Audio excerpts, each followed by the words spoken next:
After finishing my Skoolie project in 2018, I've had a lot of people ask me questions. Here are some of the most common questions I've been asked. The total conversion process took a little over a year. I got delayed somewhat by bad weather, and I had my brother help me with a lot of the work, and I hired professionals to do some of it. So I finished about a year after buying my bus. The bus itself was in good working order and cost me about $5,000. And then after installing the electrical and the furniture and doing the walls and the insulation and everything else, I racked up somewhere between $12 and $1,500 grand. Now, I paid for a lot of stuff that I ended up not using that much, so if I could do it over, I would have spent a lot less.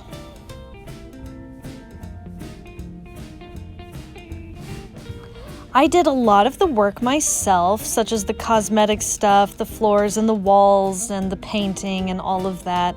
My brother helped me with some of the bigger things, but I hired professionals to do the plumbing and the electricity because I just don't trust my own work with these two. I have a full electrical system, a generator mounted on the back. I've got the 2 D-cell batteries, I've got solar panels on the top, so basically everything I need to live completely self-contained.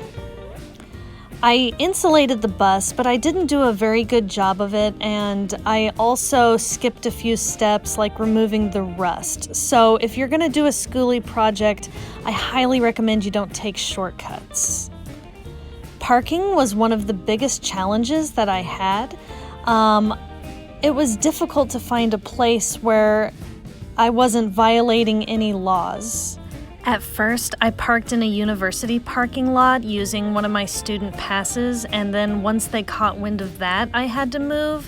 And then I tried staying in a Walmart, and then ultimately I decided the easiest thing to do would be just to buy my own plot of land. If you own a Skoolie and you've found a good way to park somewhere, by all means, share your knowledge with others, because it was a challenge for me. Storing the food was easy. I didn't get a mini fridge. I ended up just using a cooler for perishable items because I figured I would just grocery shop less. And then I've got a little convection oven, which I've only used once, but it works just fine with the generator. I got myself a compost toilet because I didn't want to have to deal with changing out a black water tank and all of that. But to be honest with you, there's always a 24-hour bathroom somewhere, so I just don't see any point in having a real toilet in the bus. Staying warm and cool was a challenge due to my poor insulation job, but I had a nice little gas heater, which I follow all the directions on. For instance, you never leave it running overnight, and you should have carbon monoxide detectors handy, etc., etc. And I also have an air conditioner, but it did not keep the bus very cool at all. Again, I feel like it was an unnecessary expense, and really, I just need to learn how to adapt to the climate instead of spending so much money. I decided to open up a P.O. box, which was really handy and not that expensive, until I can get my own piece of property with an actual mailbox, which is what I'm in the process of doing now. And overall, the experience was a ton of fun. I had a fairly large budget because I had a lot of money saved up, which is probably why I wasted so much money. If I could do it again, I would have bought less stuff. I would have taken my time a little bit and not rushed some of the steps that needed to be done.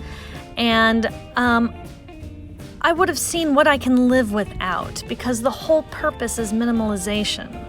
But the overall process was a ton of fun.